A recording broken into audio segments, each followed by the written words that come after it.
We're live. We're live. Oh, man. This is Swaggy P, this aka the Swag, and the Magic Man right here, Magic Mike, and we are doing NBA season previews. I was gonna say something funny, but let's just go. You can say it. No, I forgot. Oh, That's the best excuse ever. Okay. Today we're doing the Utah Jazz. Utah Jazz. Yes. Some Magic, right? No, the Jazz. Oh no, but that's some Magic though, right? No, that's Orlando. Yeah, but my name's Magic. Magic Mike. All right. Anyways. Anyway, we're going to jump right into this, right? We're going to talk about what the Jazz are doing this season, Absolutely. right? We're going to start off with depth charts. Let's hear it.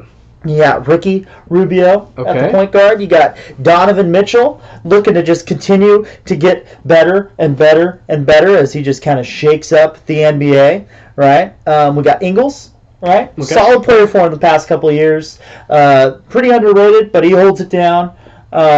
You got Derek Favors and Rudy Gobert. One of the most cohesive starting lineups in the league. Again, not really. I'm gonna even this out because I feel like we're losing some magic. There we go. All right, now we get all Oh, of it. man. We get the whole aura of majestic Mike. The over time there. for a haircut, Magic Mike. Yeah. Or Dawson from Dawson's Creek. Dude, cut that crap, bro. Don't even get me started. Everybody. Comment below if you Stupid. agree. Dawson, James Vanderbeek right You're here. stupid. I don't. I've Yeah. never seen that show, but I've gone that so many times. I don't want to wait, man. Do I need to watch For that our lives to show? be over. Oh man.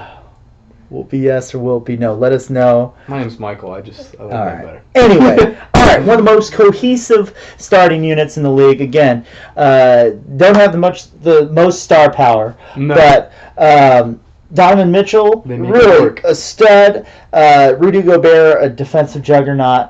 And these other players are definitely better than role players. Absolutely. But yeah, again, just with the way they play, they grind it out every single possession. They take care of business. They take care of the ball. Mhm. And again, if you're efficient, you take good shots. You can get back in defense and set things up so that it's not as much. Yeah. It's not as much a threat to be getting shot out by like the Warriors or the Yeah. Rockets.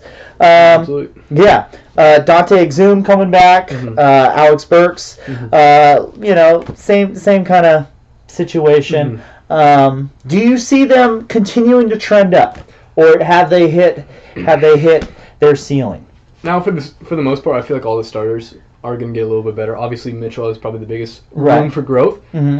and they just force people to play at their pace. Right.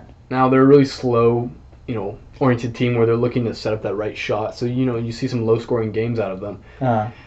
But at the same time, they remind me a little bit of the Spurs, where they're really technical and they make it work. Okay. And they have that gritty, rough, Mhm. we're going to fight till the last minute mentality. Right. And they're not let's go, to the gym and let's just shoot as many shots as we can, like we see with the Warriors and the Rockets. Right. So I think they did get a little bit better because as a team, they have another year together. They're a little more experienced. Mitchell's obviously, hopefully, going to be a better player than he was his rookie year. Right. I think they'll be fun to watch. I think they'll be fun to watch as well. I think again they're set to finish kind of middle of the pack as far as playoffs are concerned, Yeah. kind of a fourth or fifth seed. The big thing, my big question for them is a lot of what we talk about is kind of what is your goal for the season, Mhm. right? The Jazz aren't going to win the championship this year. No, They're- that's a fair assumption to make, Right. like we've made. So there's the few teams that are contenders that it's championship or bust. Absolutely. Then there are the teams that are kind of younger that are just trying to get better and potentially make the playoffs. And then you've got teams like the Jazz that are currently playoff teams. Didn't add a whole lot of off-season movement.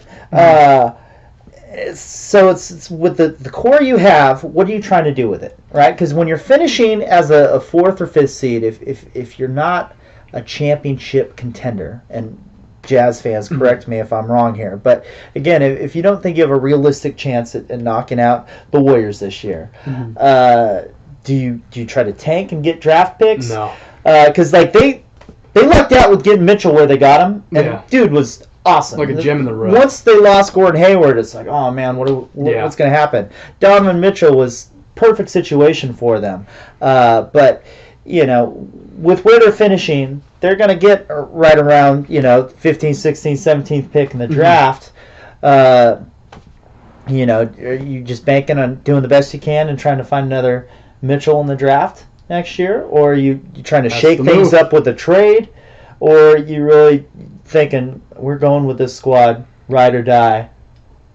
Now, if I'm a GM of teams right now, I'm looking to basically hold my position. Okay. Because for the most part, if we're being realistic, they've surveyed the GMs. The GMs just know that the Warriors are huge favorites. Oh, yeah. Now, why do you break the bank on a year when you're most likely, regardless of what moves you make, you're not really going to be competing with this team? Okay.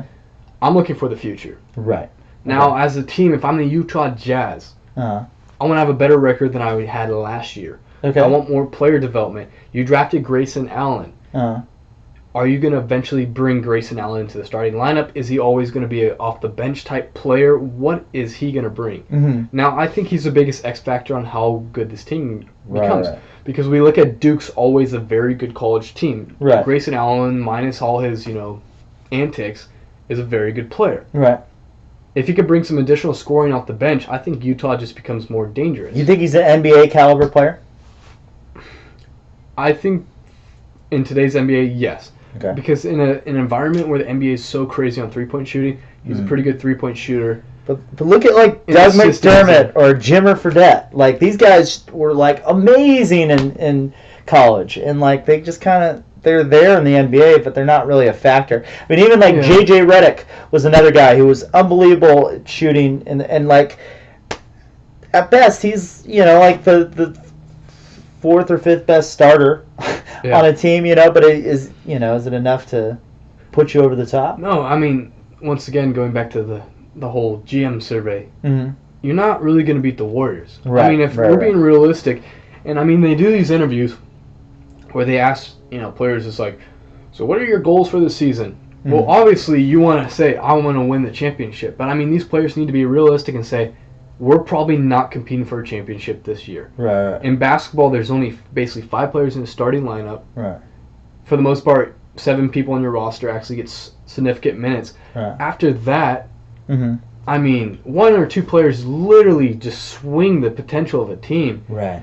And this year, every single year, in the previous, it's been Warriors a little more, Warriors a little more. And this year, just getting Boogie Cousins, that was their one glaring need. Yeah. Was they needed a really, really dominant big who could stretch the floor. And what do? You go get a healthy player. Right. Or a player who, when healthy, is in the top 10. Right. And the other thing with them that no one's really talking about, you lost JaVale McGee and got rid of Zaza, which got rid of Cousins. Right, but again, getting rid of them, this is really going to, and Cousins being out until maybe late December, really gives Jordan Bell you get a time to Jordan. grow. Absolutely. And so, even just him getting better and more experience is going to make them better. Oh, 100%. So, I think that was a huge thing for him too. But anyway. Going back to Utah, Grayson Allen, I think if we can get some similar growth, in a Jordan Bell role where for the future he's not going to be the dude on the team. Right. But, a significant role player, that's fantastic. Yeah. He's a 2-guard. You really think he's going to upseat Donovan Mitchell, barring, No. they're both healthy? No. Donovan Mitchell's their future. Yeah. And, they're a logjam. I don't know if you want to stick Grayson at the 1. Rubio's a great facilitator. Yeah. You're already running a pretty slow offense as it is, so you need to be really efficient. And, I think him coming off the bench will be good. I think if they can expand and improve on what they did last season, they're killing it. Yeah.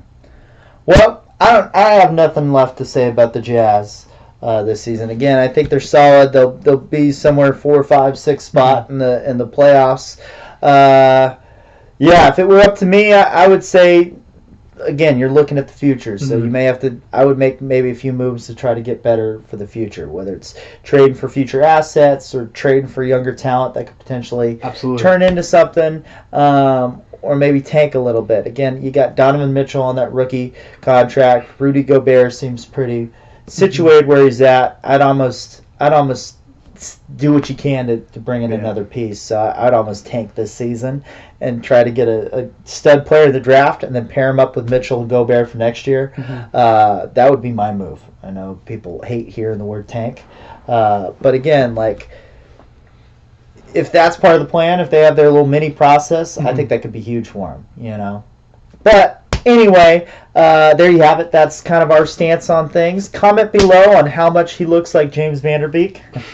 And then subscribe, because we're going to keep these videos coming. So, until next time. Peace. Peace. Peace.